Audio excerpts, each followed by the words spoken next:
join me in the pledge of allegiance? I pledge allegiance to the flag of the United States of America and to the republic for which it stands, one nation, under God, indivisible, with liberty and justice for all.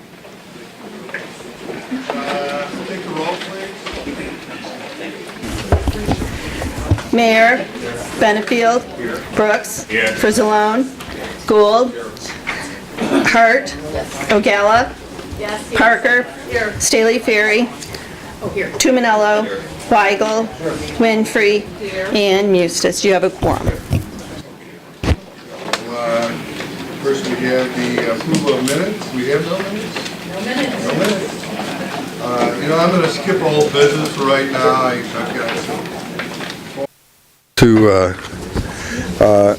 get on their way, so I'm going to jump down to new business. So I would go to Julie. We're going to talk about the purchase of an apartment building for problem-solving courts. Good morning. Thank you for having me. Beth was kind enough to attach this yesterday to your agenda. I was kind enough to allow it. To attach the PowerPoint. I'm only kidding. Go ahead. So, next week at County Board, you will hear about the 20th anniversary of the problem-solving courts. So you already know that our problem-solving courts are solid programs that save the county money. In 2000, we started looking at recovery homes because other houses weren't working. And now we have 2 solid recovery homes that definitely improve the success of our problems. In 2007, we started to you approved the fee that we were able to accumulate year to year because it had to be used for drug court, and we purchased the house on Frank Street, and 2 years later, the house on Lime Street. And at that time that we did those presentations, we showed how much money they would save the county in the long run based on the number of relapses in Oxford houses, the amount of time they spent in jail, and the amount of money that we sent people back to treatment for. In 1997, there was a quote from the Office of Justice saying, "Successful outcomes for drug-abusing offenders are tied to the length of time in treatment, at least 6 months, and continued treatment in the community after release." That was as true then as it is now. However, with the new forms of managed care insurance, instead of the 90-day norm of inpatient treatment that we had then, we are lucky to get 7 to 14 days. So what happens is we then need to provide them more community supervision and more time in either extended care programs or in housing to help them to be successful. What we do know is that in a recovery home that is not our own, they lack supervision, they don't drug test them frequently. We often have to place them out of the area because even with the 10 current recovery homes that are in Joliet, they are always full. And that housing is expensive. They're not going to take people in unless we pay the first few weeks to a month because people on the outside can come in and do that. So in 2017, I spent over $37,000 paying for that extended care and those housing options. Thus far in 18, I've spent over $45,000 in extended care and housing options. We also have to figure in the cost of the relapse, because if they relapse in these houses due to lack of supervision, they spend typically about 30 days in the jail. More expense to the jail, we have to do a relapse evaluation, then we have to send them back to treatment, back to other housing, which then costs us more money for all of those things. Or we end up sending them to prison, which while it may not cost the county initially, the almost 80% recidivism rate coming out of prison means ultimately it's going to cost the county a lot more money. So the reason that we started the drug court recovery homes was they were less of a burden on the ADF. There was less money to outside agencies, and we had a lot more control over our clients. We've made them open to law enforcement, so law enforcement could come in. We've become good neighbors in the community. If any of you were here when we opened Frank Street, you'll remember the uproar of us putting people in their neighborhood, and yet a year later he's coming over to shake the hand of the recovery home manager and apologizing because we were such good neighbors. They're also exclusively for drug court, so we don't have the outside influences of people coming out of prison or just fresh out of treatment that we have no control over. So originally, when we opened these houses, they were a step down from inpatient treatment, from extended care, and then it was that final layer to get them ready to go back to their families or out into the community. More and more, because there's not room in extended care and because treatment is so short, we end up having them come into those houses and then have to do IOP where they're in there. And that makes things difficult. So the people at Frank Street and Lime Street, those houses, while we paid for the houses are self-sustaining. They paid for their own rent, they paid for their own food. We have a breathalyzer as they come in and out the door. They're randomly drug tested frequently, sometimes daily. We have much greater increased supervision. We can have case managers go there and see people where they might be more comfortable. And we have an increased retention rate for drug court. So we have less people going to prison. So when we opened the Julianne, we opened it with 6 people. Actually, it was the Frank Street house. And it worked out, and it does break even. It just breaks even. It may come out a few thousand ahead in the black at the end of the year. So when we decided to open a second house, we went to 8, because that was the maximum we could put in a community group home. I didn't know that you had to sprinkler that house at the time we bought the house, so then you'd think my husband would have mentioned that to me. So we ended up putting in sprinklers, and then you run the risk of the water going into the house might not be the pipe may not be strong enough to sustain that. We also had to go to the Zoning Board of Zoning Board of Appeals. We had to do community meetings, and it was a lengthy process. Even if once we got the special use permit or the variation in use, it took us a long time to do that process. And those houses are now always full, always. I shuffle people out of them long before they should be out of them. And finally, it's financially feasible for us. And I know I was here with my hand out a few weeks ago, but I'm just going to tell you, drug court right now has over $1 million on funds on hand. We will have about another $400,000 coming in over the next few months before the end of the fiscal year from the grants that we have outstanding. There's usually about $100,000 out of my budget that I don't spend. So even if I had spent the entire money for building and structures, anticipating new expenses, and contingency, which is on this financial one, I would still have over $600,000 left at the end of the year. I have tried to be fiscally responsible with your money. We have tried to work with the managed care providers, and the less time that we get in treatment, and we often do that without sending them someplace like Ron's place in Springfield, because I know it costs the sheriff's department a small fortune to transport them there. So sometimes I pay more to send them to Stepping Stones, and it costs more out of my budget, but it doesn't cost the sheriff's department $600 or $700 to run somebody down there. So what we decided to look at were apartment buildings. Because with an apartment building, we could then use that as a step down from the houses. We could shore up Miller Taylor and Julianne so that they were much more intensive, did more programming in there. We don't have a mix of populations of some people still doing a lot of treatment and other people that have been clean and sober for, 90, 120 days. Then those 2 houses would become much more restrictive. I wouldn't have to pay for sprinklers. I wouldn't have to go to the Zoning Board of Appeals. And wherever we are, the neighborhood would be improved. I started this presentation to ask you to buy a particular building, which sat at the top of the stairs to Buy Park, and we had agreed to put a camera looking down to decrease crime in that neighborhood. Our income expectations are that the clients would pay an increased rent because now they're in an apartment. There's only 4 of them there.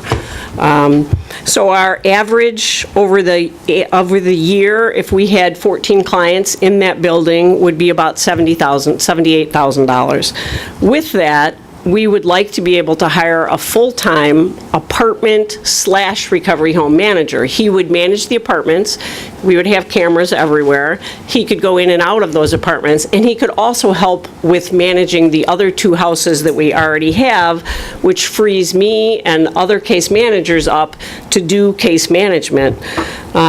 He could also take people to jobs, which a lot of people don't have transportation, and there aren't buses to the factories or the warehouses at the times when they need them.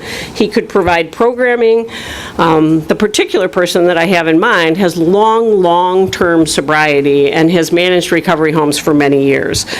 So as our caseloads get heavier and heavier, because we're up to about 250 people in the problem-solving courts, it's hard to keep up with all of that and still do the groups and the mental health assessments and the risk assessments and everything else that we do.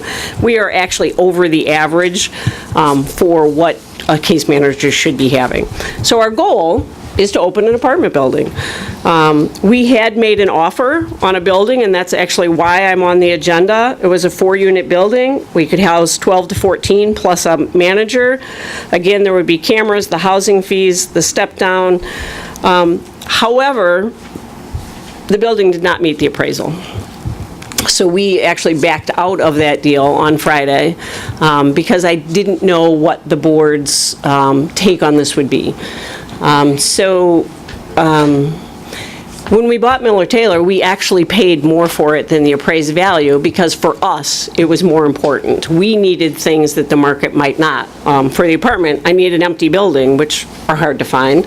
I need lots of our off-street parking, and this was the same when we bought the recovery homes. We agreed not to park on the street, so we needed ample off-street parking. We need bedrooms big enough that 2 people could be in them to make it cost-effective. Julie, I want to talk, let's talk more about the apartment. And by the way, I support your efforts. I've supported these homes in the past. I know. You know, many people in recovery need a place to go because there's no place they can go. Yes. They're still mending a lot of fences before they can go home, right? Right. So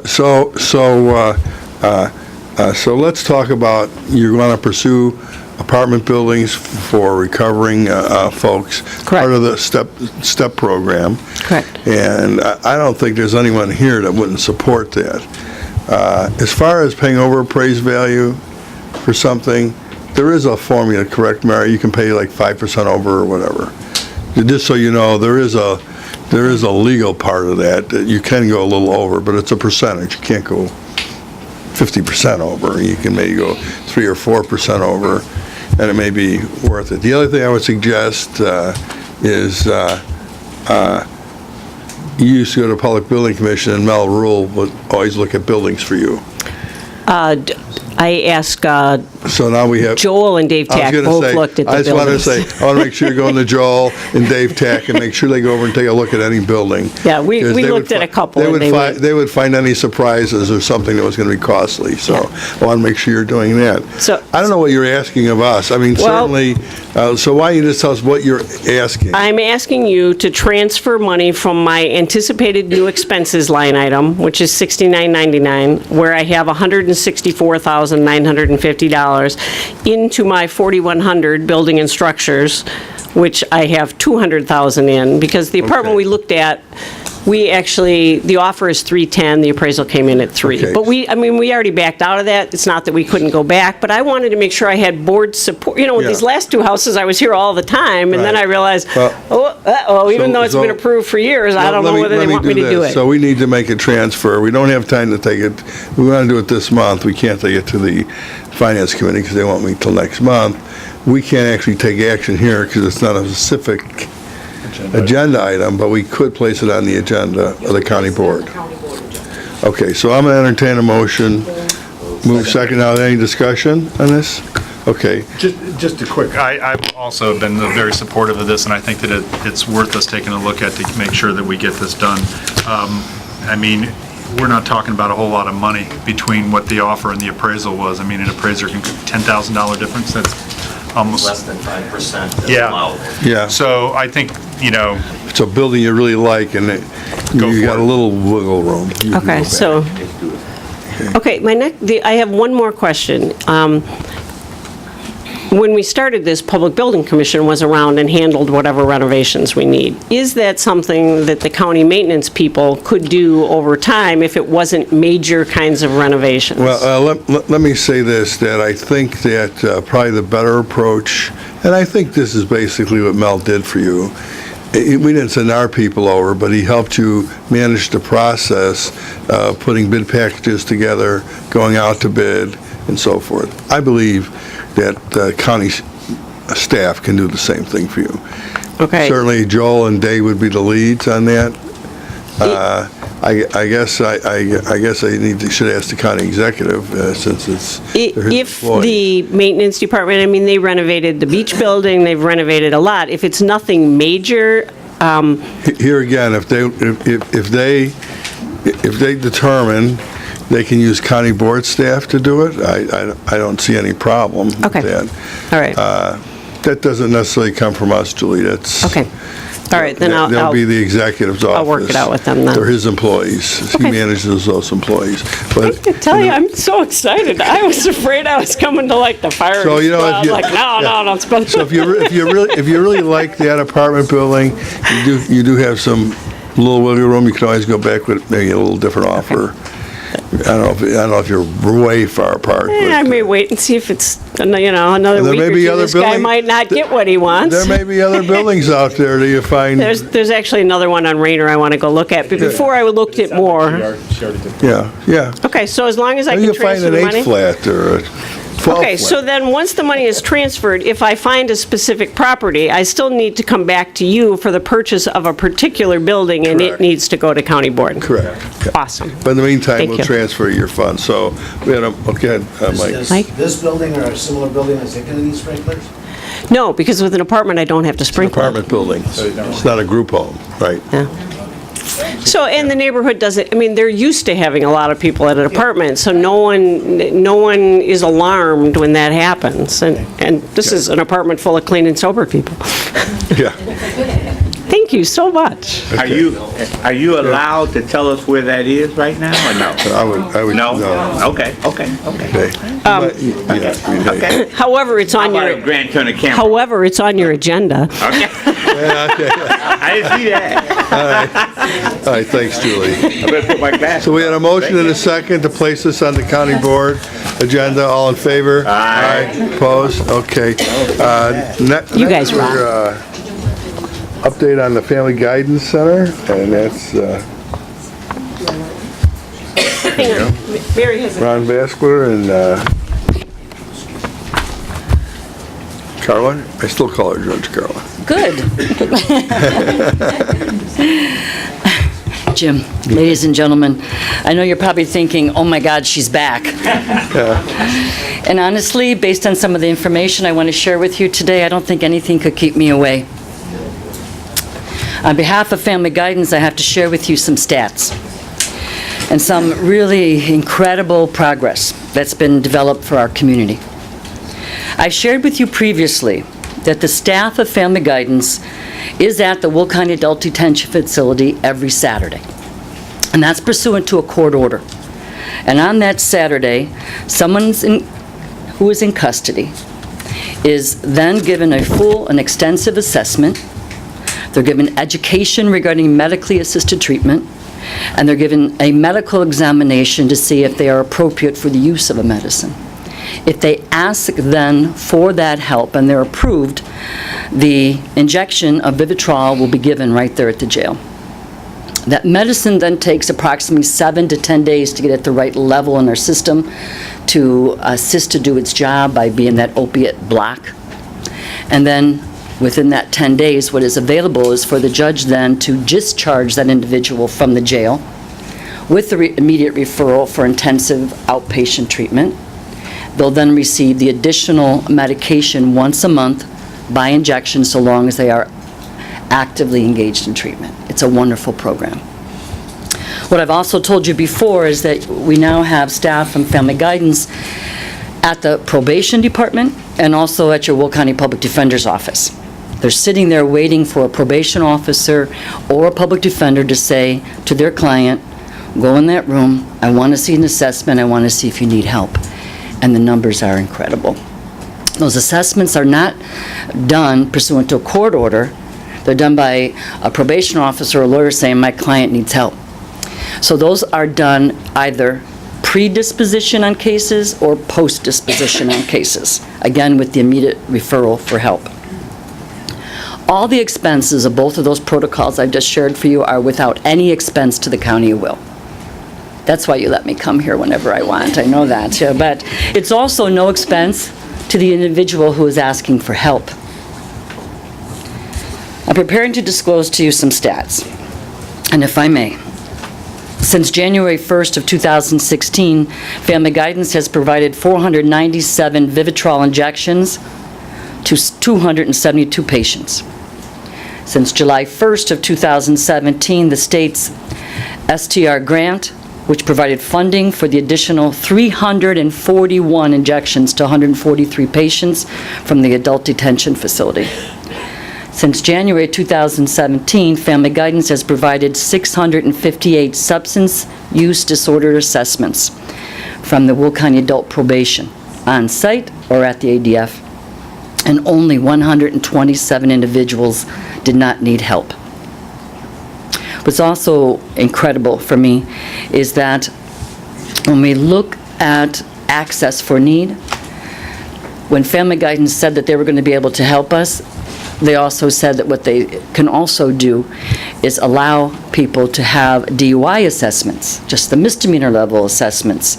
And since January of 2017, without cost to an individual, they have conducted 230 DUI assessments that have been used by the court. Individuals, people in treatment, January 1st, 2016, there were 172. January 1st, 2017, 163. January 1st, 2018, 352. October 1st, 2018, 533 people in treatment. Those are wonderful numbers. Those are incredible numbers. The total number of individuals that have been served by Family Guidance have been touched by them. Right now, if we just pull up the computer, Family Guidance, who are we servicing in Will County? 3,076 people have been touched by Family Guidance to assist them in their struggles to become clean, sober, and as Jim said, get back with their families. You know, I'll be honest with you, I'm not amazed, I'm not even surprised by the number of people who need it. I'm not even amazed that Family Guidance told us that they could do it. What I'm telling you is the commitment that Family Guidance has made, they have lived up to it, to the judiciary and to the county board, but most importantly, to the people who came there and trusted them and asked for help. And they're staying, and they're doing well. Recently, Ron and I met with Chief Judge Shainstead, and were able to propose to him a potential solution for another gap in the services that we need for our community, and that's for people who may be eligible for a certain type of probation. There are multiple types of probations in the criminal statute. And this particular type of probation is for nonviolent offenders who suffer from drug or alcohol treatment, and that illness, that there is a nexus from the illness to the crime that was committed. Okay, possession, retail theft, bounce checks, burglary to an automobile where they're flipping handles to try to get the change from your cup holder. We look for a nexus between their illness and the crime. It's more commonly referred to as task probation, if that sounds familiar. I know, Reagan, you're familiar with task. There's a huge benefit for task, and that's this. If they're acceptable and eligible, and a court finds them to be so, and they are then successful, what happens at the end of that probationary period, that felony conviction by the judge is vacated and erased. It's huge. It's not just a carrot. It changes lives again to allow someone not to have a felony conviction impede their employment or even potential licenses that they may be otherwise entitled to go get. Right now, unfortunately, it takes in excess of 8 to 10 weeks to get those assessments done because of the agency that's currently doing it at the Will County Jail. It's not Will County staff, it's not the jail issue, it's the agency. What we proposed to Judge Shainstead is that we have sufficient resources to do it in 2 weeks. 2 weeks to get all the information back to the court for the judge to decide if they're acceptable and eligible, and then possibly do a disposition to help this individual with treatment. Right now, last year, I think there were only 104 people who asked for task. That's artificially low.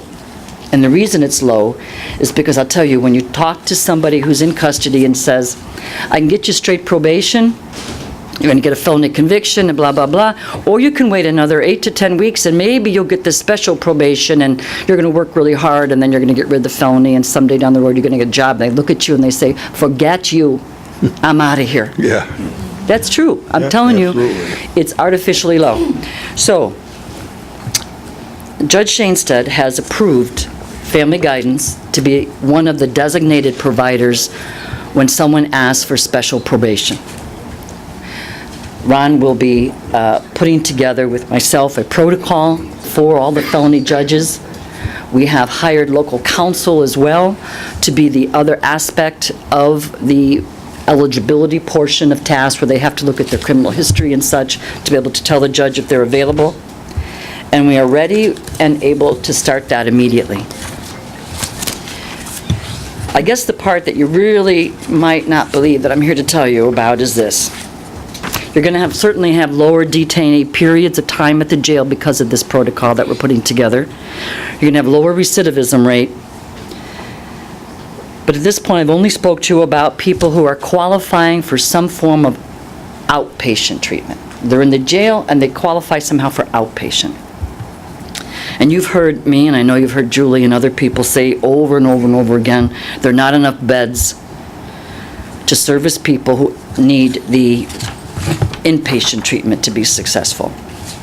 And when they are in jail and they're waiting for a bed, the length time is extremely lengthy. Family Guidance currently already operates an inpatient treatment facility, and that's in Springfield, Illinois. It's very, very successful. The beds are very valuable, and they're seemingly always full. Family Guidance is licensed. They're skilled. And they are offering to initiate a pilot program to begin as a startup for 15 people, 15 male individuals who are currently at the Will County Adult Detention Facility. We always start pilot so that we can learn our mistakes and tweak things all the way, but it can go from 15 probably to as many as 46 to 50 at any given time. But right now, 15 people are going to be selected. I'm going to ask Julie for help. We're going to take some numbers from her waiting list for beds that are in the custody. The Public Defender's Office is going to pick me names. The other names will be selected from people who are entitled to this special probation. Once we have the 15 individuals, that inpatient treatment will be done at the Will County Adult Detention Facility. Nobody left. Good. Okay. Ron and I were given a wonderful tour by the warden of Pod W at your jail. When Pod W was built and designed, it was built and designed for treatment and education. That's right. And thank God that the numbers there at the jail are so getting down that it's now available to be used for what you designed it for its purpose. And I have to tell you, I had a wonderful conversation with the sheriff who supports us completely. And he's asking me to put it together so that it's safe, that it's the right thing to do, that certainly the state's attorney's office approves, and that it works. Now, it doesn't happen overnight. Drug court didn't go from, what was it, Julie, 4 people to 200 people overnight. Because you can't. You don't. How many was it? What? Didn't it start with 2 or something? 3 with Steve White? I mean, come on. To 250 now. I mean, those things don't happen overnight, but I promise you this. When we looked, it's doable. And not only is it doable, we have all the resources to get it done. You already have your licensed provider. This building already has its separate access to get in for these sources. And we know enough of how to do it. Judge, can I ask you a question? So, Please. what action do you need from the county board. This is a- I'm supportive of this. The only thing I would ask, so the first step in treatment, of course, is detox. So will you have the ability to do detox? Not everyone needs detox, Not Jim, if they're everybody already needs at the jail. They've already spent their Got it, few got it. days where they Yeah, have been they've given a already- med- They've already, yeah, okay. You know, that period of got it. time has already lapsed by the Okay, time that got we're it. looking here. What, the best thing you could do for us, and I know you want to right now, I want you to be discussing it amongst yourselves, go home and brag to your family, tell your community that truly this is, and Will County has become what other counties will be trying to do and will be striving to achieve, because you have now, in Will County, nothing that ever exists anyplace else in the state. Yeah, And it's phenomenal. If anyone would have told any of us 4 years ago that this was going to happen, that we were going to treat people most in need the way that we are, we'd say, well, maybe only if. There are no more ifs. yeah. We have the funded ability to best use our resources to make lives better. And family guidance, we already know, is the known qualified component to assure us it'll be successful. So when we leave here, we get to go to the Chief Judge's office, pick up our letter where he wrote out that we are one of the designated providers for task. We leave here, we tell him that we've made our announcements regarding the inpatient treatment at the jail. I leave here and I hide out so the sheriff and the warden can't find me for a couple weeks. They're not paying. And then we get to work, okay? I'd be happy to come back, as you know, in a couple months to tell you where we Yeah, are at in I'd this love that, progress. yeah. But you should brag about it, because I know I'm not the only one who goes places and people ask, how do I get help from my family? How do I get help from my neighbor's family? What are we doing here? You can tell them very proudly, throw your shoulders back, you do more in Will County than any place else in the state. So thank you very, very much. Ron, I mean, as long as you're here, would you like to say a few words, or you want to? Actually, the only thing I wanted to say, Oh, him, oh, yeah. I guess I just want to thank the board, executive committee, and the county departments that have allowed us an opportunity and trusted us to work together with them. Obviously, we couldn't have done it by ourselves, and Carla and Julie and the probation department, the chief judge, are very supportive of treatment.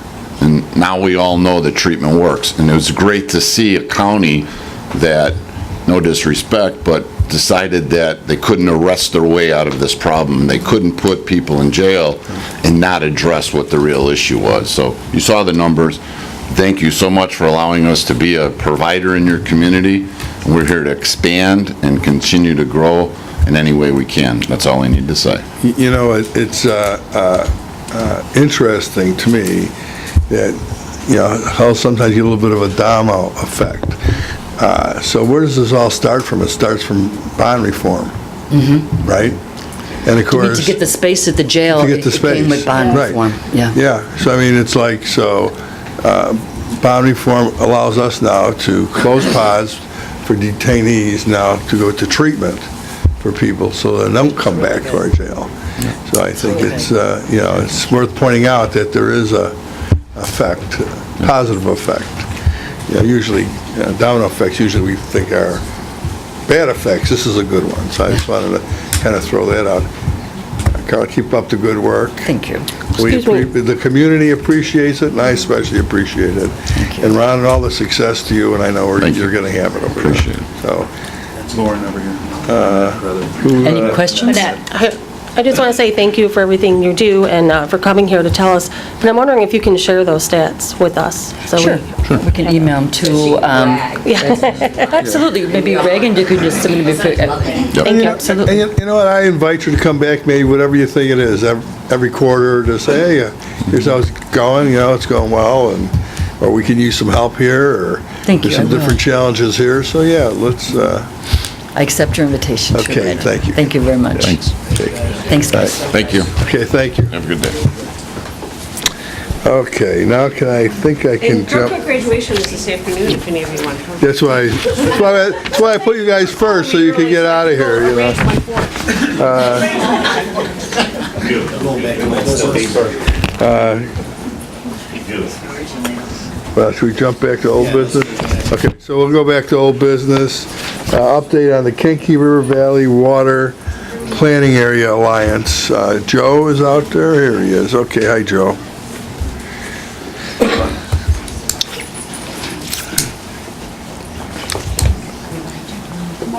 Everybody here who should know who you folks are, but go ahead and introduce yourselves just so.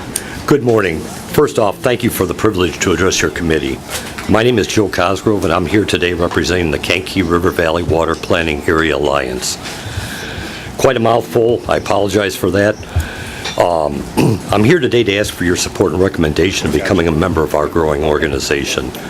Currently, we consist of the Village of Diamond, the City of Braidwood, Village of Coal City, the Godley Public Water District, the Custer Park Fire Protection District, and the Grundy County. Also, as alternate member, we have the Rural Community Assistance Program, RCAP. Any unit of government that's interested in a safe, abundant, and affordable water is more than welcome to be a part of our organization. You have a packet today that has a summary of the intergovernmental agreement that we use.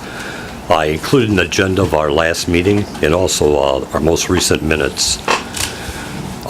Why your support and participation is important is firmly believe that the county participation in representing the southwestern Will County citizens gives us a bigger voice, includes you in the planning for future needs, and represent those who have an interest in safe, abundant, affordable water.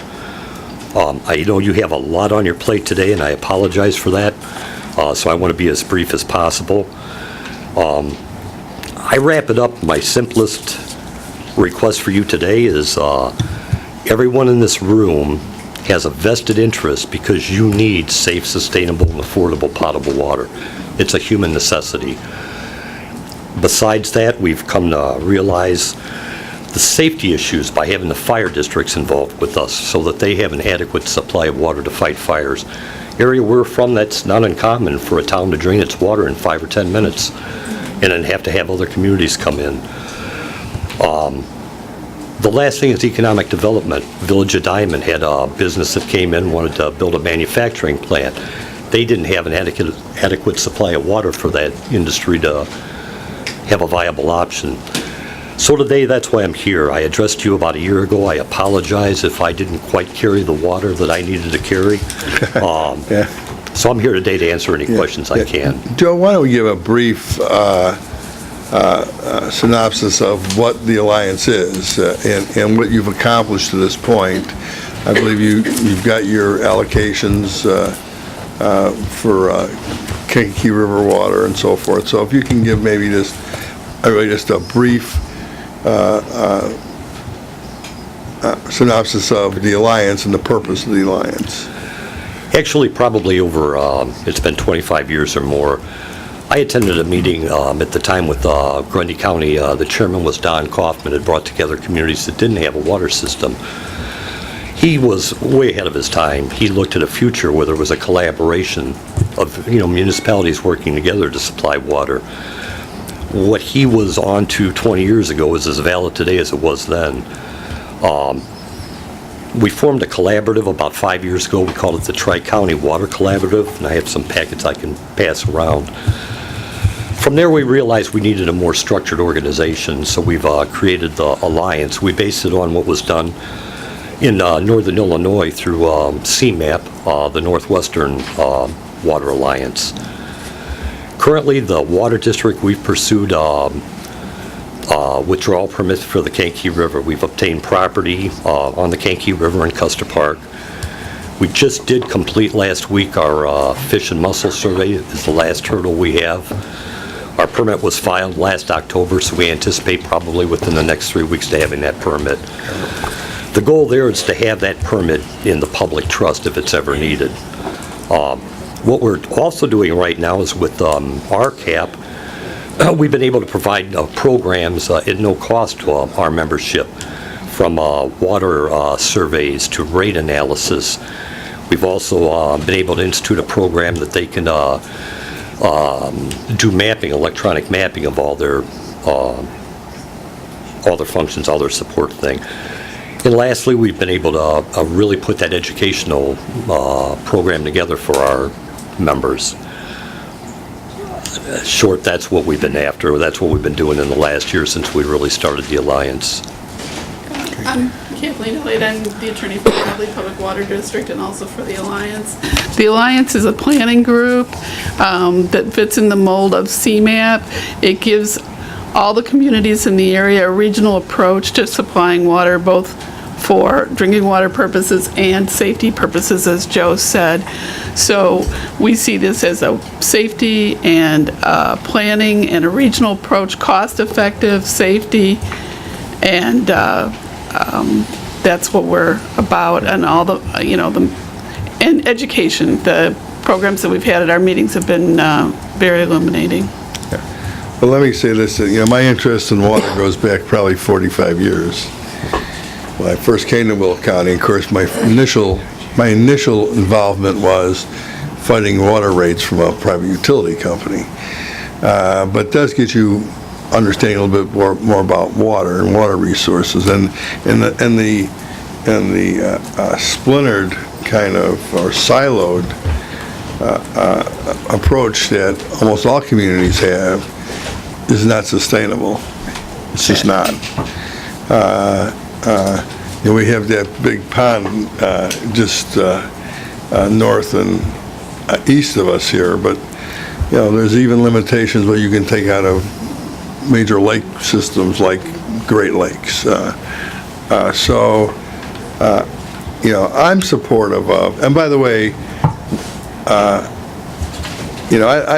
don't usually try not to toot my horn too much, but let me say this, that the Stormwater Management Committee, which addresses water issues, was my first initiative when I came on the county board in 1992.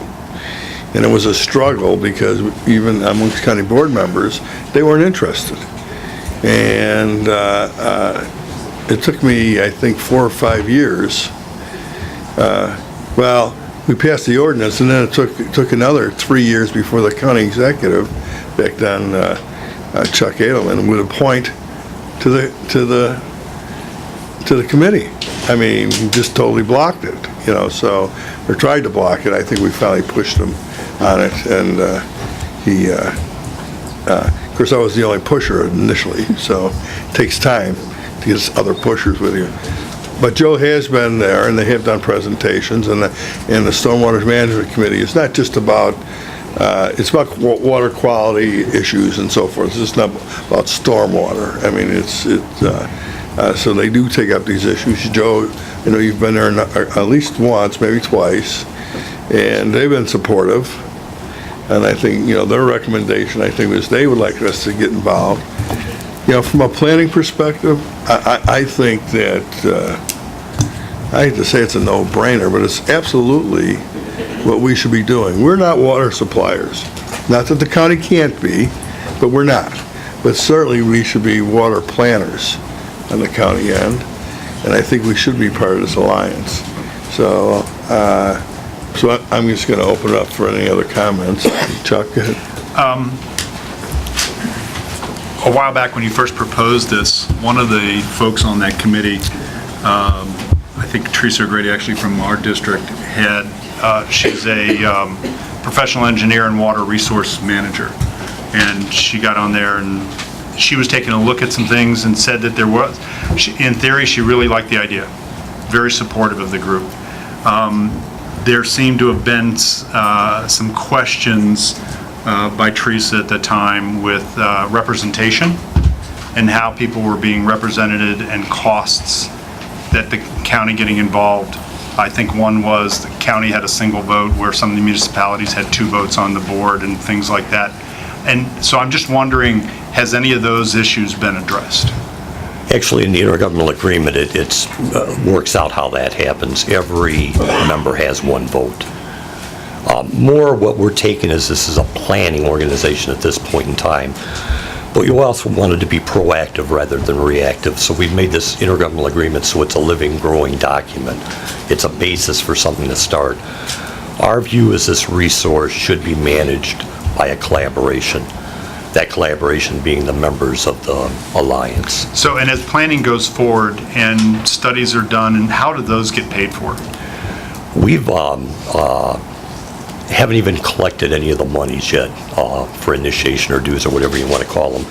We've been able to secure alternative sources for funding that, and that's still our intention. But in your intergovernmental agreement, have you addressed that, how the different municipals and government bodies would pay for, and how is that stated at There's this an time? initial fee for the counties of $1,000, and for every other government entity, $500. And then it's up to the committee or up to the alliance to determine what they want to do in the future. So far, we've been able to bring in free resources, and that's been our goal. We are a lot of small communities that don't have access to that resource. By banding together, what we found is we have access to huge resources. Our last meeting, we were fortunate to have the Illinois EPA water manager there to address individual issues, to update communities on what new IEPA regulations are going to be involved in. We've reached out to some communities that don't have the funding. South Wilmington, for example, had a huge problem. We were able to give them the support at no cost of licensed water operators to help them get their system in compliance. So that's been some of the focus of the alliance, besides just securing a future, water source. We all know that our wells are limited. The finances just are not there, so we're looking for the alternative finances.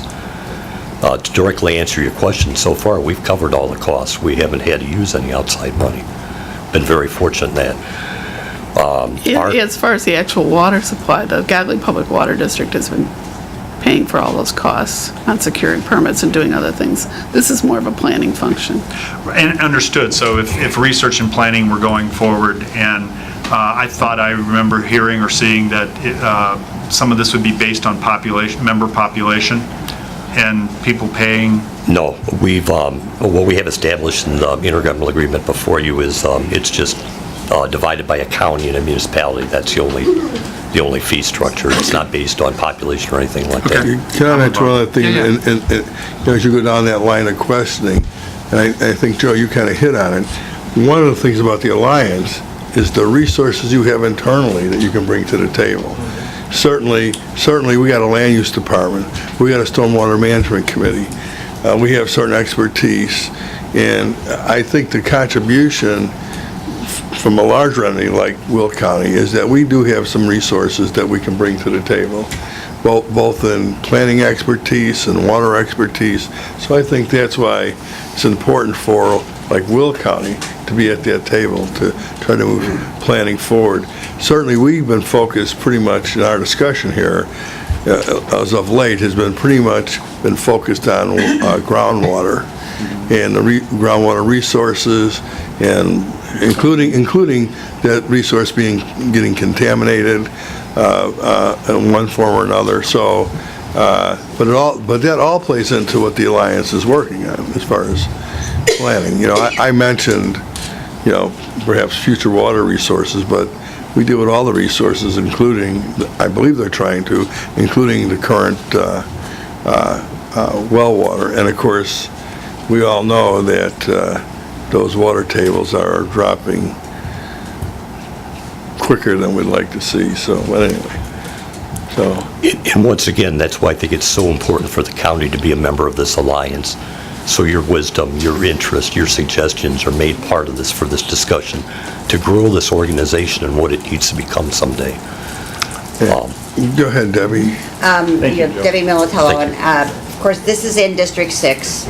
It's in the very southern part of Will County, which is very rural, and people there are, in desperate need of these types of services. I have been to a couple of their meetings. They are run professionally. They do bring in great speakers. They do bring in the experts that everybody needs to understand this. So I watched them vote on everything. And one person gets one vote. Each member's voted just one vote, and that's how it's gone forward. So I want to say they've done a great job, and I would, hopefully, you would also support it. I did talk to Mary.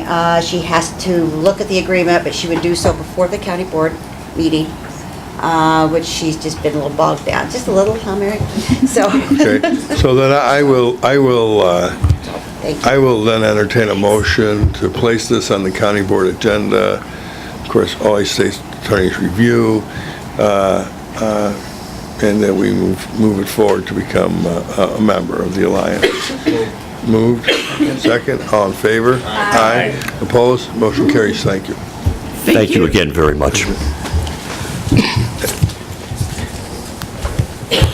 And Nick, your office should be involved in this because the appointment will come out of the executive's branch of your government, so maybe give some thought on who we would put on. You know, I'm thinking probably somebody from land use, but find somebody who has some expertise and we'll send them, right? Okay. Maybe, I guess we could even send somebody from the Stormwater Committee if you wanted to select off that group too. As part of the budget discussions, maybe we may want to talk about that too, because in land use, along with this group, there's the group that's based kind of out of, for lack of a better word, New Lenox, the Russ Lobe group that's kind of, he's been involved in, and Jim Egan was involved in that previously.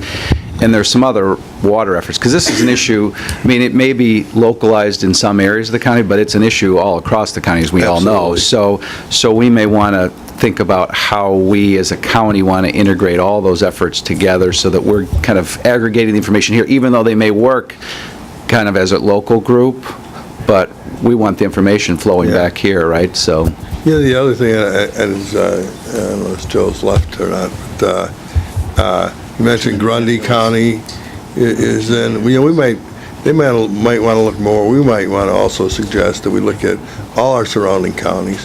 We all know that, watersheds don't know corporate limits, right? But it would be, I think, helpful if we push some of these other counties from. Well, there's other resources. We're the big picture people, you Right. know. Municipalities tend not to be. The water issues as part of CMAP's Onto 2050 plan is a big issue, but also the Metropolitan Planning Council is putting some resources into this too. And one example is the Northwest Water Group, I forget what the exact name is. They are a little further down the road than maybe where we're at, but they are a good model to maybe look at for the county to be involved. So I'll get some more information. We can bring it back to the board. So. Who's our person at CMAP again? John Noak is one of the reps. I mean, are any of them, we had actually Jim Bellata when he was on CMAP. He was on that water committee for years and years. I just wondered, what committee are our reps on? Do you know? I don't know off the top of my head, sorry. Okay. But I can. Not that you would know. Yeah. I'm just curious if we have anybody on that particular committee. There's a lot of focus on water across the entire region, so this is a good time for us to be stepping up our involvement. Yeah, okay. So. Thanks, Nick. Okay, then moving along. Now we're at the drug community grant awarded to Will County Sheriff's Department. Is someone here to talk about that?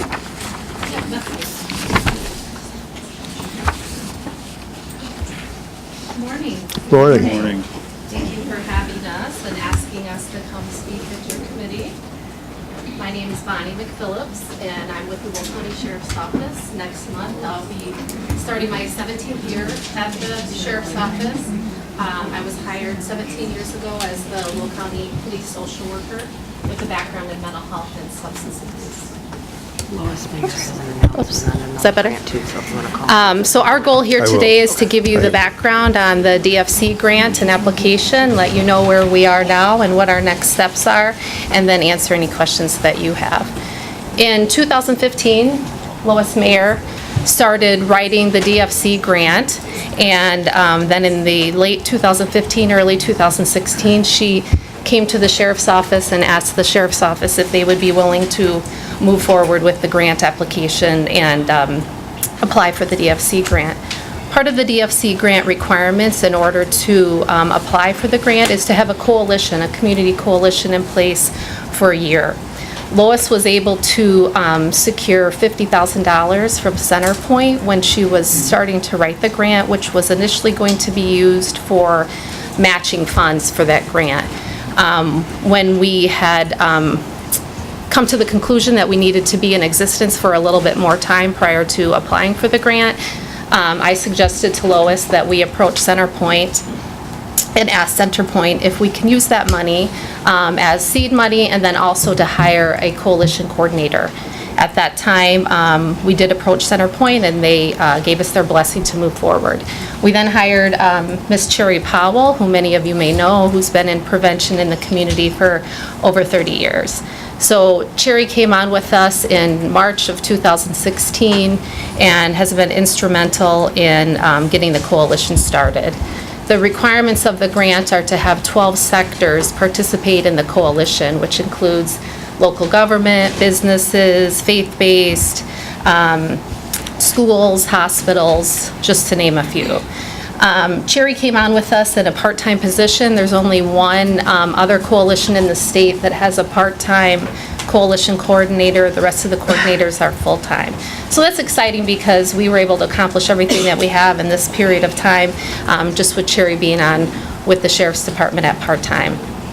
We started the coalition in March of 2016 in anticipation of applying for the grant in March of 2017. We did apply for that grant in 2017, but we were not awarded that grant. At that time, the Sheriff's Office wanted to continue to move forward in its efforts of prevention within the community and to address the substance abuse issue, and we kept the coalition going. We had since received 3 $20,000 checks from a private funder to continue to support our efforts. In March of 2017, we then submitted the grant, the federal grant, to the Office of National Drug Control. And just a month ago, President Trump made those awards. 148 new awards this year and a record number of 731 grants throughout the nation. The exciting part of that for us is that we are the only one of 731 grantees that is a law enforcement agency. So that's very exciting for the Sheriff's Office. It's a very progressive approach that the Sheriff's Office is taking. The crux of this grant, as you heard Julie and Judge Polychondriotis and Ron with Family Guidance speak earlier, is that they're dealing with and talking about intervention and treatment. This grant is on the other end of the spectrum and is a prevention grant. The goal of this grant is to involve community stakeholders to create the coalition, to become active on the coalition, and to prevent youth substance use in the county of Will. So we were very excited a month ago to get the award and be told that we had the grant. So even though we've been working hard for the last 2+ years, our goal is to continue to work hard in the prevention in all the districts in Will County. Because Cherry can only stay with us on a part-time basis, our next goal was to hire a full-time coalition coordinator to coordinate the grant and to head up the coalition. We put the notice out for that position and we received 193 applicants for that coalition coordinator position. So we've since went through all those applications. Last week, the interview team interviewed the top 10 applicants, and we've narrowed that down to our top 3 applicants. So right now, they're going through the background checks with the Sheriff's Office, and we hope to have that individual hired in a short time and to continue with our efforts with prevention in Will County. So those are our next steps, and we're excited to have your support of the county board, and we're excited to work on the other. One of the things that's important to realize with addiction and with substance use, that there's many factors that lead to addiction, and one of those factors includes age of onset. The earlier someone starts to use any type of substance, the quicker that they can become dependent upon that substance. So the goal of prevention is to deter that age of onset. Our grant works with grades 5th through 12th grade, and so we need to educate both the youth and the parents in the dangers of the substance and how to delay that age of onset to not have the factors that Julie and the court systems are dealing with. As this board has always supported, we're big supporters always of prevention when it comes to substance abuse. I don't know if I quite have a grasp on actually how you go forward, the workings of this program, who's involved, of course, many of us all remember, whether you're young or old, because if you're older, you remember when it was implemented. If you're younger, you were part of the effort. So we had like the DARE program, and deputies would go out and basically probably deal more with junior high age or maybe 5th grade and up, is my recollection. And of course, it was all about, prevention, just kind of say no, kind of program. It was, we assigned deputies, would go out and talk to the students. So how does this one work now? That's a coalition. Right, the coalition involves the 12 sectors in the community. So we want to get all the players to the table, all the people that interface with youth and with families, and come together for an approach to educate the families, to educate the kids and other options and opportunity besides using substances, whether that be forums. We have partnered with Chestnut Family Systems, who goes into the schools and does the education. And our goal is to, continue to get into more schools, continue to reach more people in the community, and, continue our prevention efforts. One of the things that, and I'm pretty sure that you're familiar with here, is that through our prevention efforts at the Sheriff's Office, we developed the Hidden in Plain Sight trailer, which is the mock-up of a youth bedroom where we can educate the community. Anyone can request that trailer to come to their organization, to come to their meetings, to come to their church groups, and we're able to provide the education to those parents and let them know, here's what to look for, here are the things that the kids are doing, here's the warning signs. So that's one of the things that we've been able to do. The other goal of the grant, it's a 5-year grant, and then you're able to reapply after 5 years for an additional 5 years, and then their goal at that point is to become self-sufficient. So I think with our initial $50,000 donation, our subsequent $60,000 in donations, the fact that we've now received the grant, we're well on our way.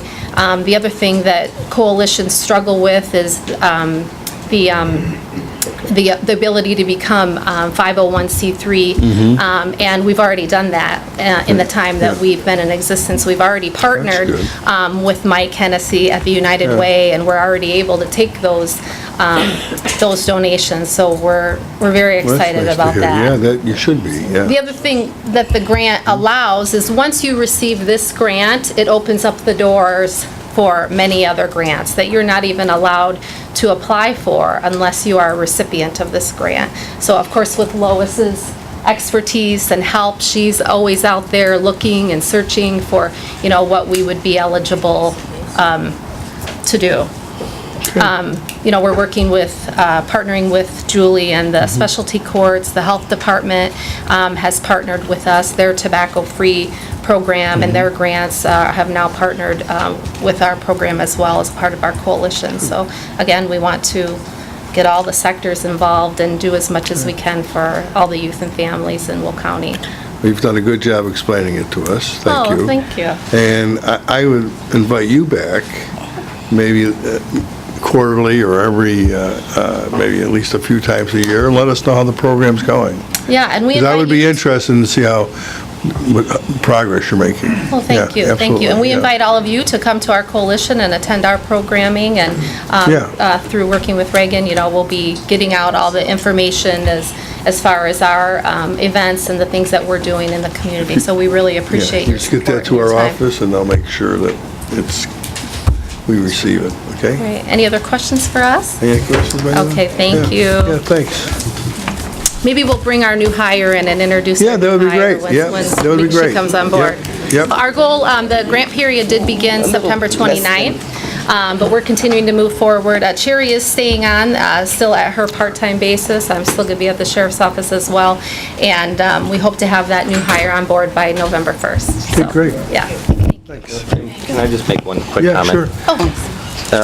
First of all, I want to say, thank you for not only to your department, to the Executive's Office, to the County Board, and everybody in between working to attack this problem.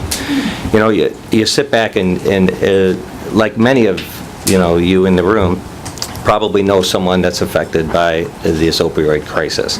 And while many people talk about, is there really an opioid crisis? Some people believe it, some people don't believe it, some people believe that we're doing a lot.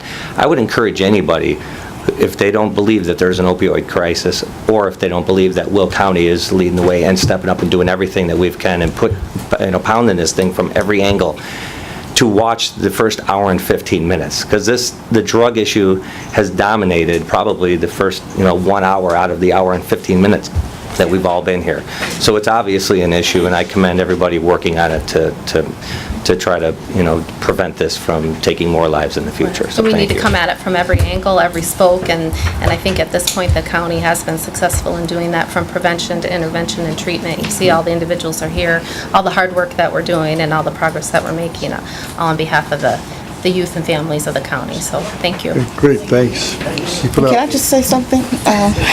Sure, go ahead. I just wanted to say, I'm going to be retiring from Chestnut Health Systems November 2nd, and because I'm going to be a full-time grandma. But other than that, this job, that's why I'm staying with it, because it's my passion. When I first graduated and got into teaching, I was teaching preschool and pre-K. And during that time, there were so many youth, so many children, babies, I call them, 4 and 5 years old, that had been detoxed as infants. And the turmoil in the classroom because of their inability to just socialize and to learn at the same capacity as the other kids was so stagnating till I stayed with it for 11 years. But when I heard about prevention, especially primary prevention, it just took my heart, and I said, that's where I need to be.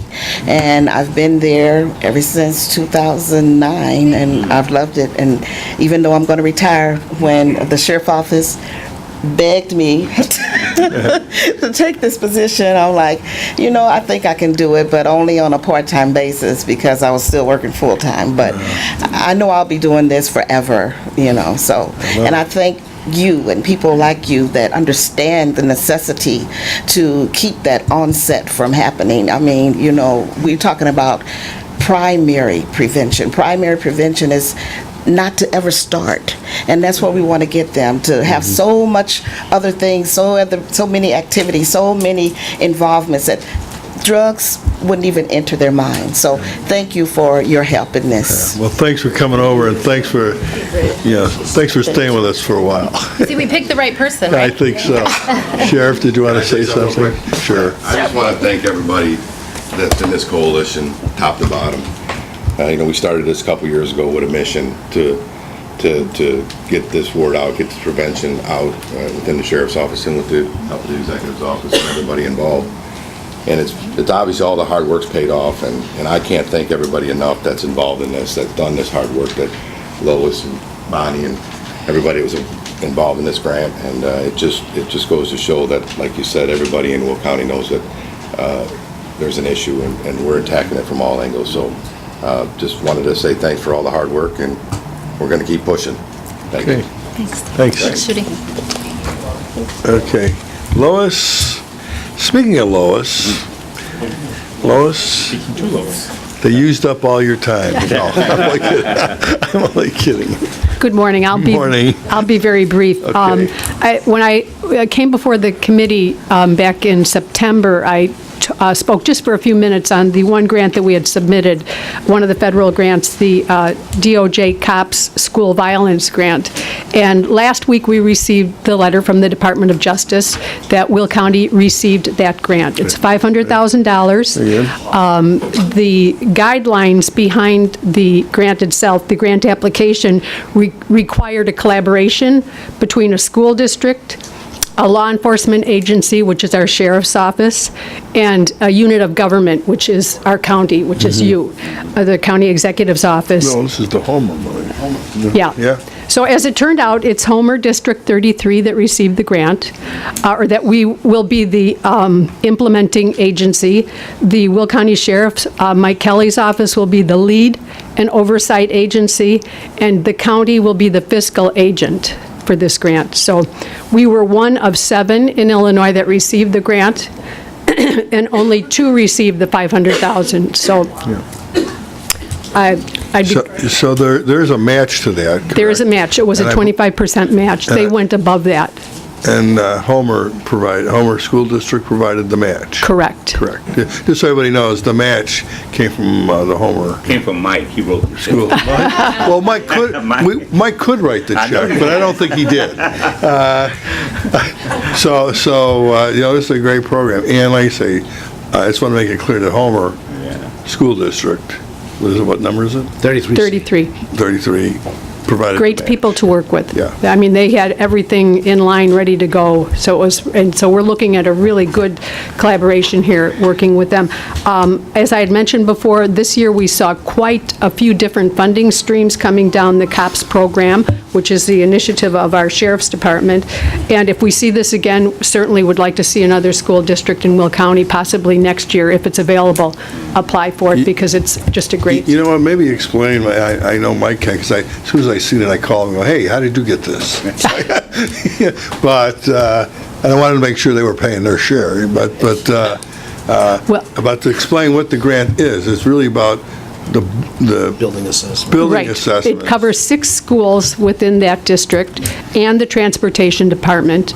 And it's mainly infrastructure changes that's going to make this school safer, changing walls, changing entranceways. They had a good architectural firm that was working with them that really helped put some of those details together. And honestly, we can see that this could end up being one of the safest schools in the nation here in Will County, a good model. So we're thrilled about that.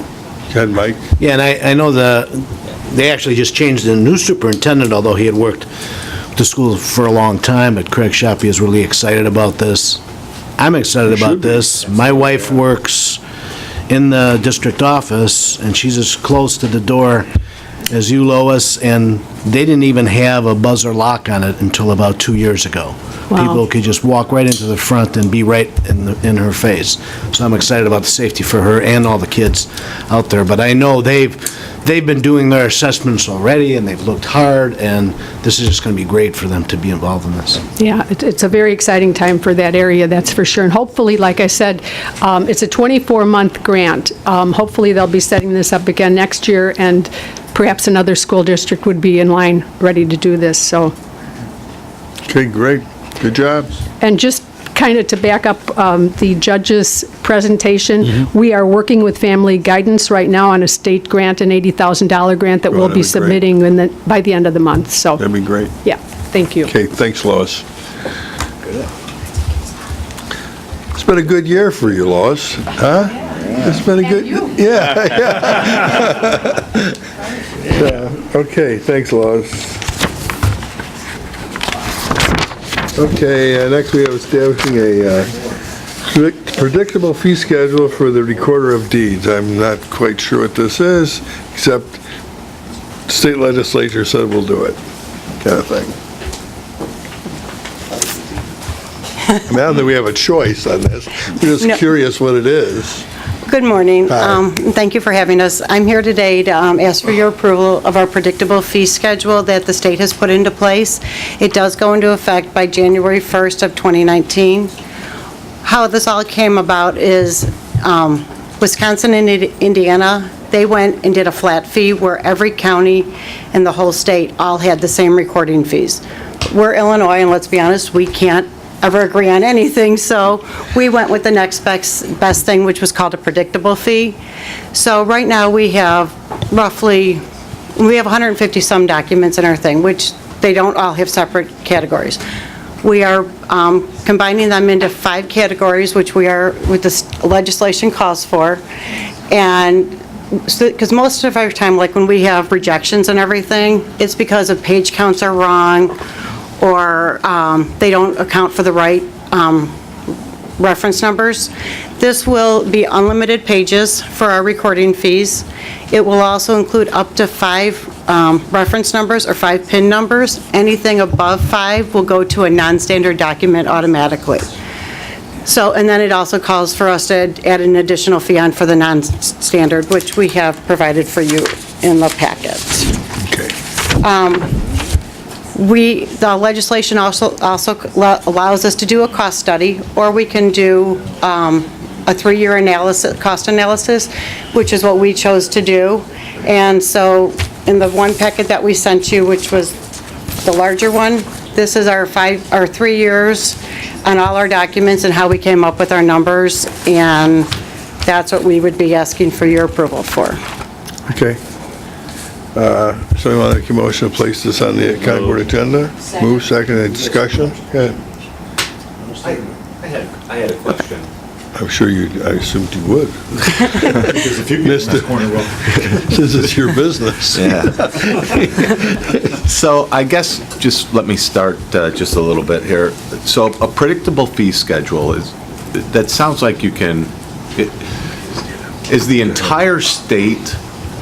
Every county in the state is instead of being like Wisconsin and Indiana where it's one fee, we will have 102 different fees per county, but at least when you know. So just be flat rated per county? Right, so like if you per record a document. mortgage, right now, if you record a mortgage, it's $47.75 plus an additional $1 for every page over 4. So 20 pages, you're looking at roughly 63. Right, with our fees right now. Got it. With this one, because it'll be unlimited pages, it'll be $51. 50, so there's a reduction in cost then? Well, there is, but there isn't, because of most, Depending on how we many have a lot of pages you need. documents that are 2 pages that are now going to go from $47.75 to $51. So, I mean, when you, So deeds will be $51, yes. Assuming they're within. and they're currently 47. Right.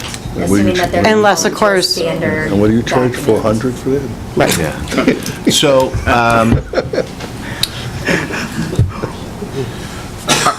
also, it's my understanding that the county is moving to the MyDeck We've already program started as that, well. yes. Okay. We do about 33% of, we do MyDeck, and we've also gone to electronic e-recordings, and we're not doing deeds yet. I've talked to our state's attorney's office about that, and as of right now, we do not feel that we're putting the safety of the homeowners over the e-recording process, only because if someone's going to granted, on the e-recording, when they sign up with whichever submitter they use, they do sign a form saying that everything is the true and original. But like we've talked with our state's attorney's office, let's be honest, right now, people have forged documents, so what's going to stop them from doing one more? So that's the only reason why we haven't gone to e-recordings. So we're still using original documents for deeds? Yes. Okay. We like the fact that we see every deed that comes through, and it goes through our, And I think that's standard throughout the state, even those that are primarily using the MyDeck. It's kind of a split between the state. A lot of counties do electronically record deeds. Some of them have opted not to at this point, Okay. or And, certain types of deeds. and our other thing is with us having all the municipalities with the stamps, a lot of counties don't have municipalities, so it is easier for them to move that direction. So I guess one of my questions is so the states created this MyDeck, and so how is that MyDeck process working? Because as you know, or may not know, I deal with this on a daily basis. And so my question internally has been, what happens when my company presses the submit button on the MyDeck page? The MyDeck option now with the Department of Revenue is essentially, it's an electronic P-tax. We still currently accept paper P-taxes as well as the electronic P-tax. The benefit to using the electronic version is that it gets checked through the PIN file that our assessor's office provides to the state of Illinois on a monthly and/or weekly, bi-weekly basis as they make updates, so that information remains current. And So that data is actually transferred electronically over to our systems? it is. Okay. So- Instead of us bringing a P-tax form that's been handwritten? Exactly. And we It's have to checking hand it that to you. information and populating, when they enter that PIN number, it populates an address based on a PIN file that's been provided by the assessor's office. So that information is coming through electronically, where the assessor can use that information, we can use that information, and then obviously the state of Illinois can use that information so that they can collect the transfer taxes. So the prior system was that we would present you with a P-tax form, an individual in your department would then take that data and enter it into the system. Well, essentially, some of the information. We scan the documentation. The assessor's office is essentially the office that takes the information for the P-tax. Okay. We just enter like the PIN numbers, the Yeah. addresses, and the buyers and sellers. Okay. Getting back to this, though, this basically, somebody who is going to use the system has upfront kind of knows what the cost is. Yes. Yes. Just letting them know what the cost is. Yeah, it Right. just lets them know without having to do all the additional. So, yeah, since, So my Darren would know that it's gonna cost him 51 bucks. It I makes guess it- what I'm pursuing is that the state's created this MyDeck page, which is trying to become more efficient. And so are you seeing that in your department? Has this allowed us to be good question. run more efficient? We do feel that it makes it more efficient because, like I said, it's collecting the information electronically where it's coming through the Department of Revenue's site and going through our site and then going to the assessor's office. Like I said, we still have the people, bless you, providing the paper P-tax, but we do have the electronic P-taxes as well. Okay. So. And as of now, they're not going to, they haven't mandated it across the state yet. So do you anticipate that we'll be moving to, I would think if this is allowing us to run more efficiently, and we're currently doing roughly 33%, do you anticipate us to get to the point where we're hoping we can do 95%? Actually, I was misspoke. We're at 33% of e-recordings. We're probably at, I don't know what we're at as far as P-taxes. But I see your point. I'm not sure. Yeah. It would, that's where I do see it all going, though. That's You where we do? would like to go, obviously, once we are able to accept deeds, which we currently, we don't. So that's why our numbers are lower based upon that And is the information. e-recordings running in a similar fashion? Are they allowing us to be more efficient? Much more efficient. Because right now, when we get a document in the mail, so it goes through days of mail, it comes to us, you have to open the envelope, unstaple it, scan it, restaple it back together, do all the information. And when you get it electronically, Done. it pulls up, you take your information, you hit send, it goes back, and we are done. Okay. So this should help reduce the cost within your department then? Well, They're two separate aspects. like, we are saving on mailbacks, but most of our people that submit to us, that send it in, do send envelopes in with them, so for us to send them back. But we are doing the electronic recording, we are doing the electronic MyDeck, and hopefully, if we can get to the date of some time of accepting the deeds, then that would, affect it. yes. Well, it sounds like, though, since most things, or a lot of things are coming via e-doc,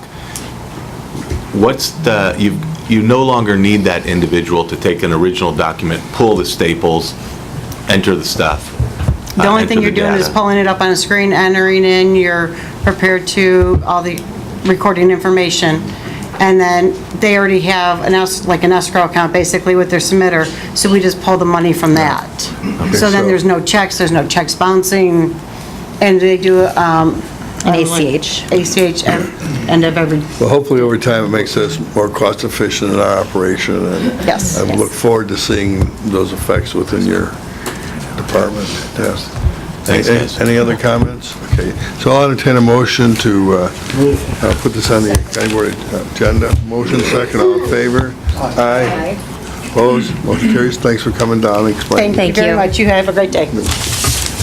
Okay, Communities for Responsible and Efficient Waterways. You know, this is, I got on here, Rick Wozneski, he couldn't make it, but he did talk to us, or talk to me, and I think he talked to Mike, and this really deals with I want to say, locks, thank you, the Brandon locks, and the Corps of Engineers is doing some renovation there. Of course, there's some people who like to close all our docks down because of the Asian carp, and of course we want to prevent that. And I guess at the end of the day, we want to be supportive of the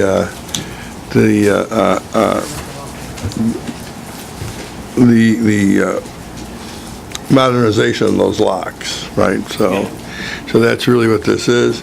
So this requires I'm not sure exactly we give a a resolution of support here. Certainly, where's Susan? Oh, there's Suzanne. She's getting so small now I can't see her. You know, we really probably, Suzanne, I meant to mention this at your legislative committee. We probably should make this a legislative initiative, both on the state and federal level. Our waterways are extremely important. We want to modernize. You know, those Brandon locks, I guess it's just a matter of time before they fail. So, but they are important to us. We do use them. A lot of barge traffic comes down. And, you know, we need to probably put more emphasis on our waterways than we have. You know, it's always been a mention, but we probably should focus on them a little bit more. Nick, did you want to? I believe there was a request, and I was just checking to see if it was attached. There was a formal, I think, request and for like us to join this group and I think make a nominal contribution of like $5,000 maybe or something like that. That's right. So, but you're right, I just couldn't. Yeah, I mean, I may not be 100% accurate, but it was. No, you're right. So this would be us to join a member of this waterway group. There is a cost, I think it was around $5,000. Certainly money well spent, I believe. So I'll make a motion I'll entertain a motion to that effect. Make a motion. Motion, second. All in favor? Aye, opposed? And of course, that will go to the full county board. You can maybe ask, let me say this, by the way, the Governmental League is on this, so they're really involved with this also. So all our local communities are pretty much involved, and they asked us to be involved with them. So, but maybe Rick or Hugh or both can come to the county board meeting and Thursday if you have any questions, okay? Okay. Where do you want that funding? Pardon? Where do you want the funding? You know what, I mean, Melissa, look at it. I mean, we got into executive's budget. It's the end of the year. Come on, it's the end of the year. What money you have left? We're going to take it out of there. None? I mean, it's we'll look to see. I don't know, we'll look and see. Yeah, we'll look, yeah. So, okay, next we got the compensation for the public defender. Oh, I went wrong one. Discussion of 95th Street. Is Chuck here? This is really something that's Chuck's kind of initiative. Well, he's taking a break. Yeah, his hip's bothering him, so he needed to move a little bit. Let's go to the next one. Creation of the compensation for the public defender. This is a quick one because it's basically the law. It is. So the state finally gave the various state's attorneys a raise. You don't have to do anything for that. The state funds those raises 100%. The state pays the state's attorney for that. You're not aware of it, the state pays. But state statute requires that the public defender make 90% of what the state's attorney did. So since the state's attorney's salary went up, we need a resolution from the county board increasing the public defender's salary, and the state pays 66 2/3% of the public defender's salary. Not that I don't like our public defender, but I'll vote no. Yeah, I have a question, because in the explanation it said some public defenders are not at the 90%. So is this getting a raise to everybody, or just those that we need to bring up to 90%? Just the public defender. The actual appointed public defender. Okay. It's not all the assistant public defenders, just the public defender. Yeah, it's just the public defender. Okay. Yeah, I know, yeah.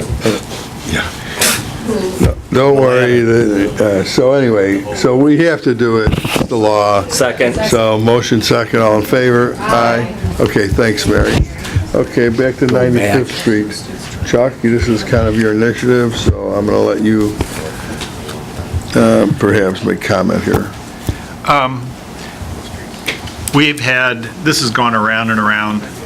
We've had meetings for the last year or two since the 95th Street project has gone on with this group in Springbrook Crossing who have had some impact. And we know that there has been back and forth even with the city of Naperville. The city of Naperville has come to us saying that they would pay a third of the cost of the fence, which is about $56,000.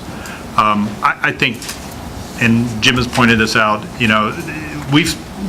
County of Will has put in a lot of dollars on this project, some of which may have not been needed if we had had a little bit better help from a previous city council, not the current group that's in there right now.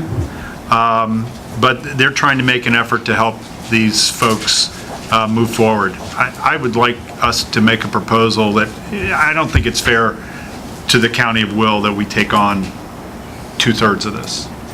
But a 50-50 split up to $30,000 would be something that, I would like to see us try to make these folks whole here.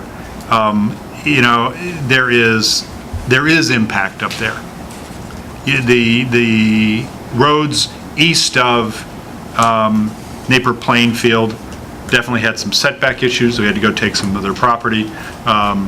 There was a lot of conversation with the road, but they've had 4 lanes a good portion of that way along 95th, just like the group west has. And so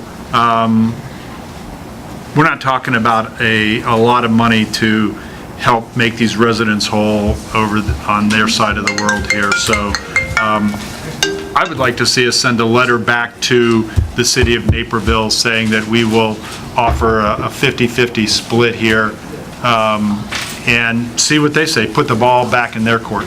Not to exceed. Not to exceed 30,000. Jim? Okay, go ahead. Can I please?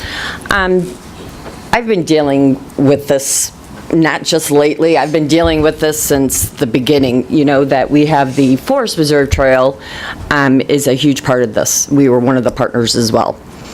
And what we've been dealing with on the other side of this for the last few years since this got off is the drag racing. And we know how Roger Clare handled that. He put a stop sign. We need a stop sign up there, but we can't because Naperville would not get to the table so we can talk about doing a JT.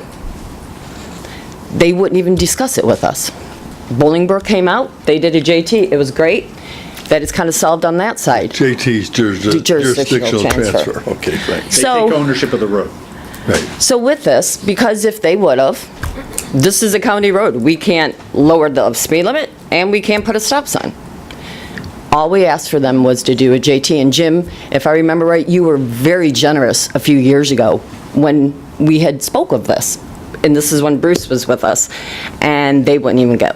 So I'm proposing we could go ahead and get to the table and look at paying for half of it if they do a JT on the other side. If they do a transfer, they take that, then it's an offer.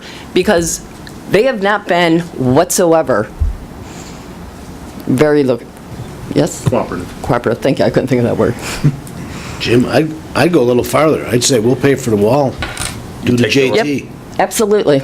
We'll go to Naperville with that. Jurisdictional transfer, generally, we put the resources in the road before we transfer it over. We bring up to a certain standard that they'd like to see, and then we transfer it. Where this property is, Naperville already owns the roads. I mean, That's we've not- actually...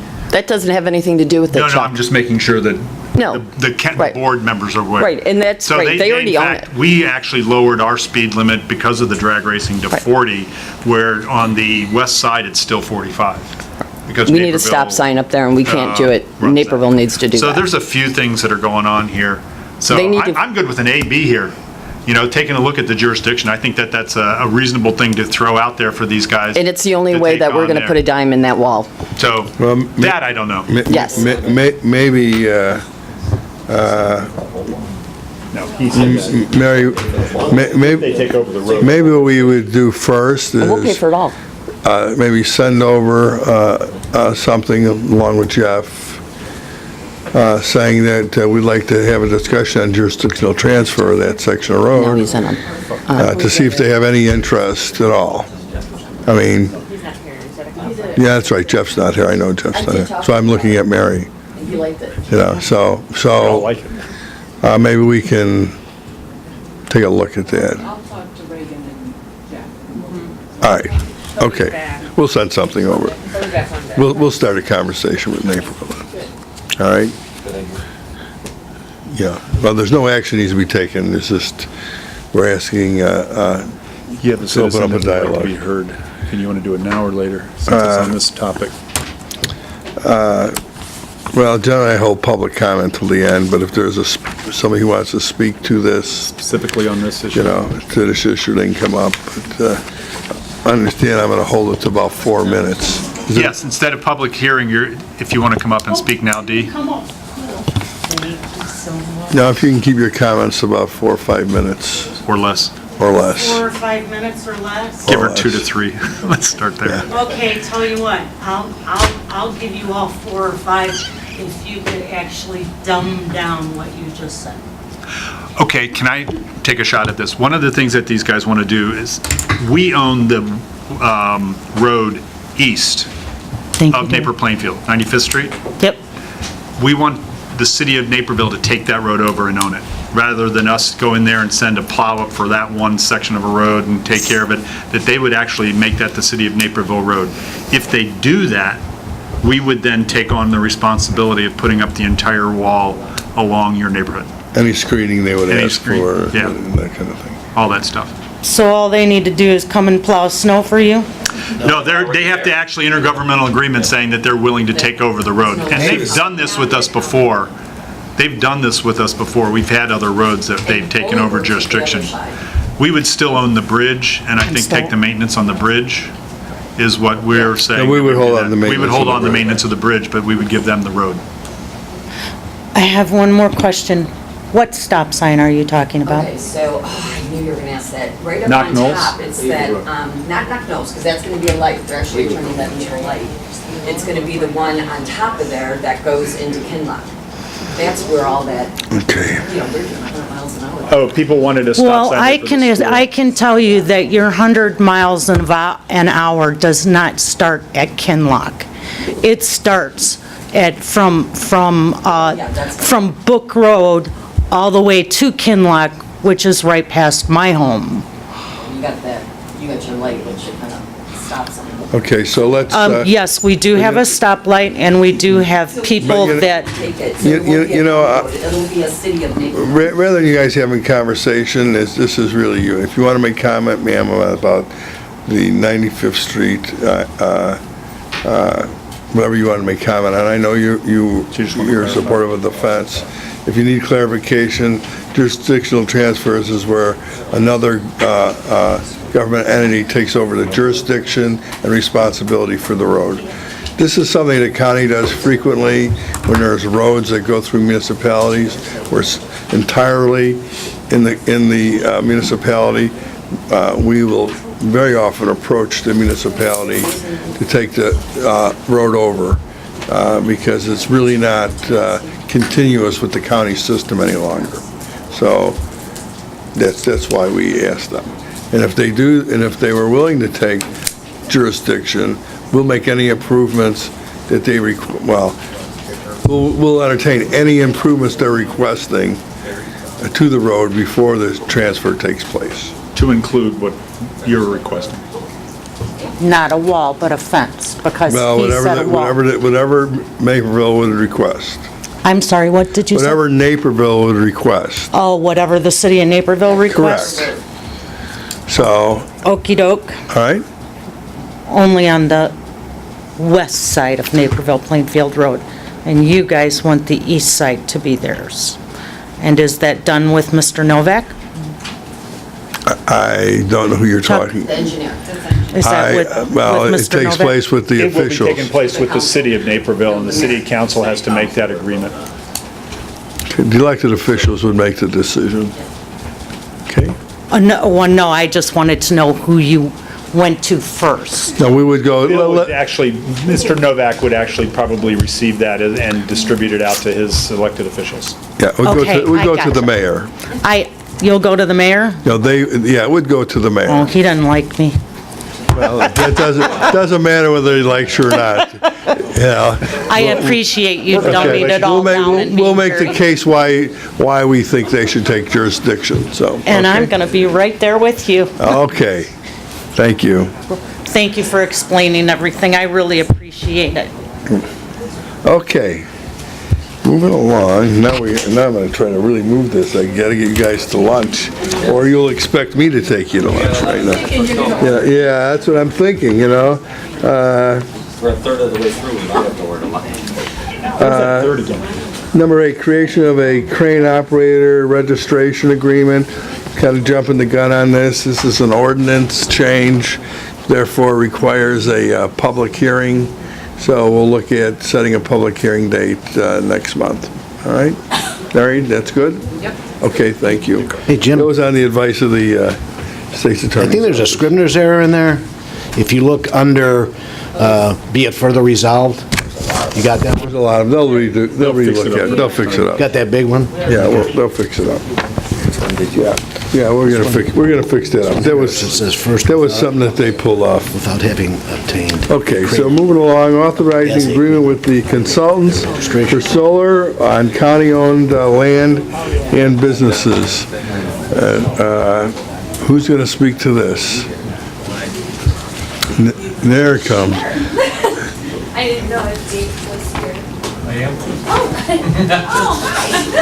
We're all here. No, I wasn't part of the evaluation process, so. Okay, so let me say this, gives you a background. We interviewed, we ranked them, correct? This is. Correct. And so now we'll,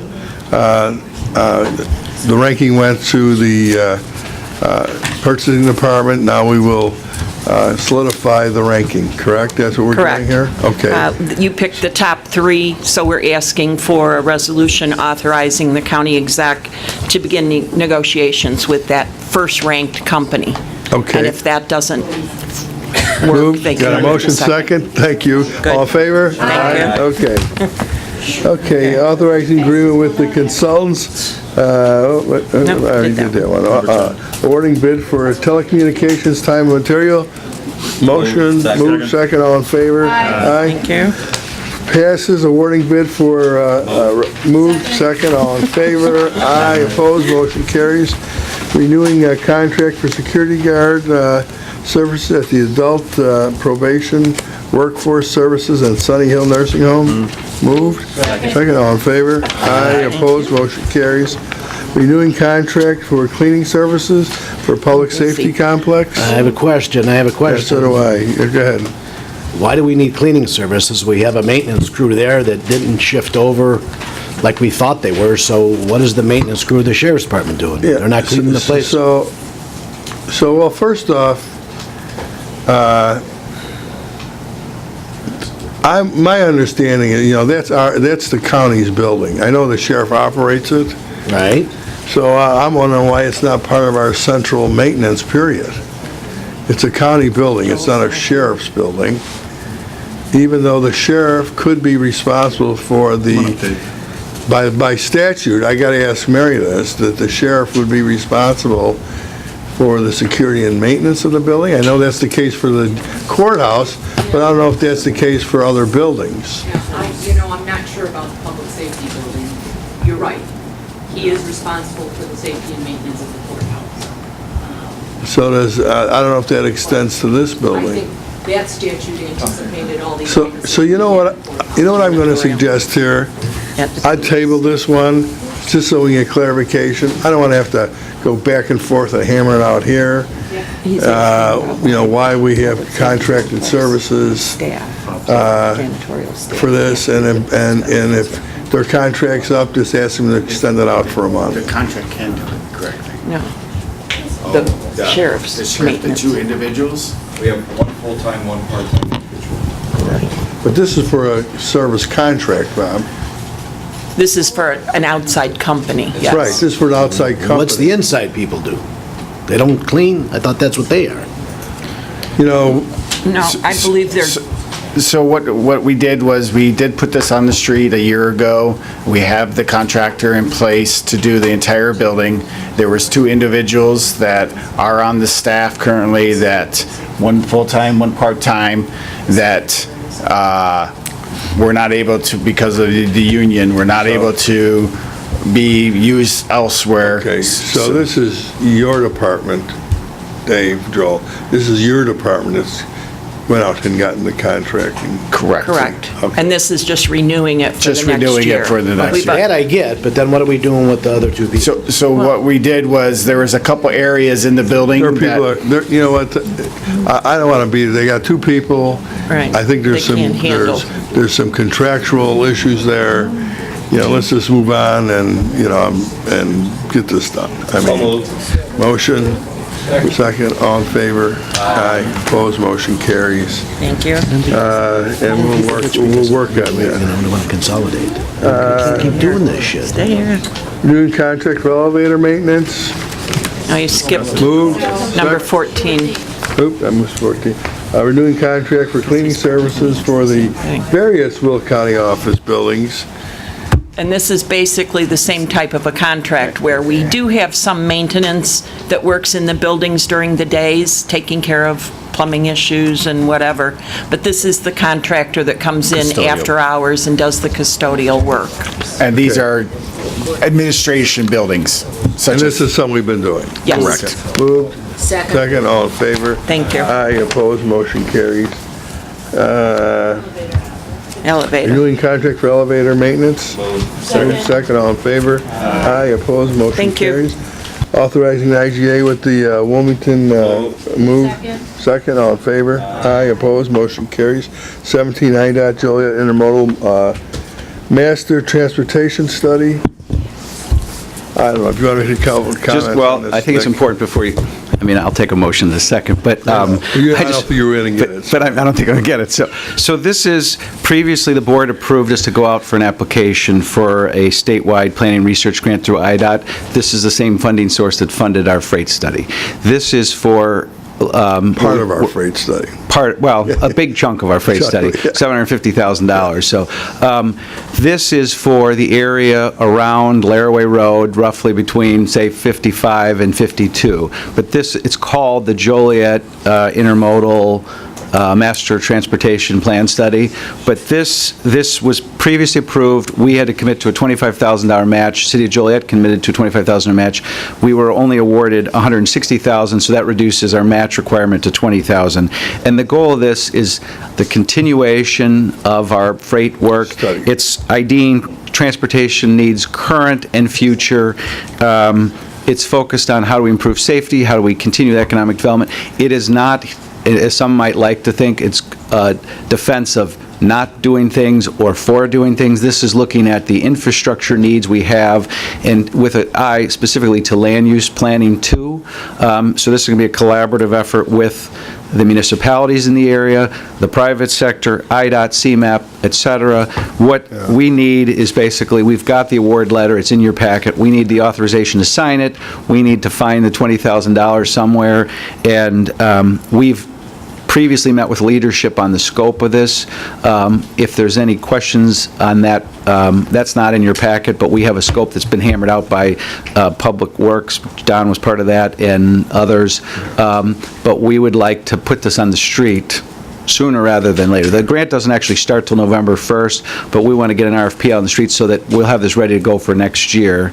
But this is an important piece, next step of what we're doing. It's drilling down further into these areas, and it's going to be a model for other areas of the county, in theory, to how we're going to look at land use planning and transportation. Let me say this, that, you know, our plan, freight study shows our clusters. This is one of the identified clusters, which is basically the Joliet-Elwood cluster, which would be the largest, most dense cluster we have as far as trucking operations go. And so it would make sense that we would look at that one first. So this will look at those. I did make comment on the scope, and so I'm going to do again. And it was like, I did not want the scope just saying, you know, we're just focusing on freight movement and truck movement. You know, part of our study is how it impacts, or how we're going to mitigate impacts on the residents, both who live nearby and people who travel that area. So once again, I'm going to emphasize that part of this should be, we called it the community-friendly freight study for a reason. And that was because we wanted the impacts on the community and how we were going to mitigate those. Now, I suppose if you're doing freight more efficiently, you could say it mitigates to the residents. But, I want to make sure that this is part of that scope. It may be a smaller part, but it needs to be part of the scope, as I've already expressed to you. And that's been said, and that was said when we were developing the scope. Yeah. And I mean, for example, and I know we're long, but I'll just read real quick. The first one of the objectives, build on the Will County Freight Study and its priorities and recommendations developed through stakeholder engagement, including safety, freight mobility, congestion management, impacts on adjacent land uses, environmental, agricultural resources, noise, congestion, emergency access, light pollution, aesthetics, air quality, and water management. I believe those things are in here, and we will, through the RFP process, we're going to have a selection committee comprised of county representatives and city representatives. We can express that to the vendors, that this is what we're looking for, and very clearly articulate that and say that is the expected work product. So I guess the thing is, maybe coming out of this committee, one, I would really like to get approval just so we can accept the award, so IDOT knows we want to do this, but two, if there needs to be some further discussion offline, if that's okay, we can have further discussions before we put it on the street, but... I guess my whole point here is, it's easy for the people to get lost in the shuffle in this as you're looking how you're going to move freight and where things are going to be, and I just want to make sure we never lose sight of that. And your concerns and Mr. Gould's concerns and others were recognized, discussed, and we believe included in here. Okay. I mean, I don't know if we need to go further than that, but I think they're... As long as it's... Yeah, it's all of our concerns are agreed that this is I mean, here's the thing too, and this is just want to be clear, because some people hold these up and say, well, this makes the case where we should do this project or we should do not. I mean, this is going to give us best practices and recommendation. That doesn't mean that other governmental bodies can't approve projects, even though it goes against everything the data shows. Well, that's true. But but hopefully it'll bring up the standards. As we know. Yes. But at least it's pointing and it's backing up with data and proof and concept, I guess, or best practices. So where the heck was I? 17. 17. So entertain a motion. Move. Second. All in favor? Aye. Opposed? Motion carries. Thanks, Nick. Thank you. Membership dues for Lower DuPage River watershed moved. Second. All in favor? Aye. Opposed? Membership dues for Lower Des Plaines watershed moved. Second. All in favor? Aye. Opposed? Motion carries. Membership dues for the Hickory Creek Watershed Planning Group moved. Second. All in favor? Aye. Opposed? Motion carries. Place presentation of the 20th anniversary of the drug court on the county board agenda. This is just to place it on there to recognize their 20th. Moved.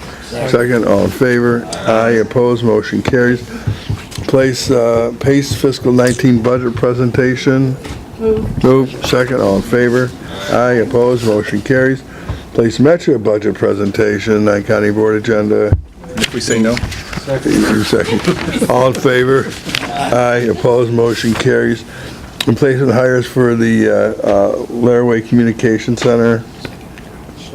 Moved. Second. Is there a second? All in favor? Aye. Opposed? Motion carries. Replacement hires for Department of Transportation and Road Maintenance. Maintainer. Second. All in favor? Aye. Opposed? Motion carries. Proclamations. Chuck, is there anything on proclamations? Yeah, we're going to recognize October as Energy Action Month. We'll just do that at the desk. And we have Pat Klein retiring after 40 years. So we put a 37-year limit on. You have to work for us for over 37 years to be able to, so she made it. So we're good. Okay. So, any questions about proclamations and appointments with the county executive? Is there a motion? Second. All in favor? Aye. Opposed? Motion carries. See, they haven't eaten now. Their sugar levels are dropping. They're slowing up. So, okay. So, October 2018 appointments to boards and commissions. Moved, second, all in favor? Aye, opposed, motion carries. Is there any request, there's no request currently for the state's attorney. We'll go through committees, hopefully quickly. Tom, Land Use Committee, you have anything, Tom? Well, we've got 5 zoning cases and 2 resolutions. Any questions? Okay, no questions for Tom, thanks, Tom. Finance, Mike, you have anything? Mainly we're setting the annual aggregate levy. Everything else is routine, but I do need to save a space because we need to do a transfer of funds within the. We'll make that motion. I'd like to make a motion to. Save a spot. Save a space for transfer of. Okay, motion second, all in favor? Aye, opposed, motion carries.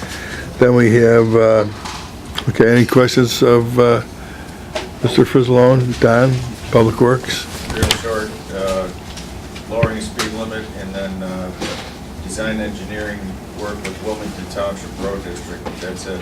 Okay. Any questions for Don? Judicial, Darren left, was there anything? Asked me to tell everybody we have authorizing county executive to renew a couple professional services, that's it. Okay. Public Health and Safety, Judy? Renewing contract for medical products, Sunny Hill. Okay. Any questions for Judy? Legislative, Suzanne? Any questions for Suzanne? Okay. Capital improvements? Couple of things, executing management labor agreements with a couple of those, and one to amend the professional services agreement, that's it. Okay. Executive Committee, is there any questions for me on, we pretty much just went over my whole list. Okay, so any other questions for me? Okay. There is going to be a need for executive session, both for labor negotiations and for intimate litigation. Maybe at this time, if there's any public comments, I can take them now. Any public comments? Yes? Please come to the Greentown elected officials breakfast if you haven't registered. Just send me an email and I'll get you registered. It's free, 7:30 to 8:30, a week from tomorrow. And where's it held? I have It's to. at the Sabor Restaurant at JJC. I know, I'm speaking, I got a shrub. 7:30 in the morning. Did you get the memo? I don't do 7:30 a.m. meetings. 7:30 either. We have Will County specialty 1 week. I sent you all. It's a nice 26. And so that'll be at the JJC Culinary over here on Ottawa. Chicago Street. Yeah, Chicago Street. Yeah. We just have to let our specialty growers, because it's going to be a locally sourced breakfast, know. So if you can let me know by the end of the day on Monday, if you just want to shoot me an email or text or a call, I'm happy to register you. Okay. Thank you. Thank you, Sam. Okay, is there anything else? Is there any other comments that board members want to make at this time? Committee members? Okay, then I'll entertain a motion to go into executive session. Second. Motion second, take the roll, please. Mayor?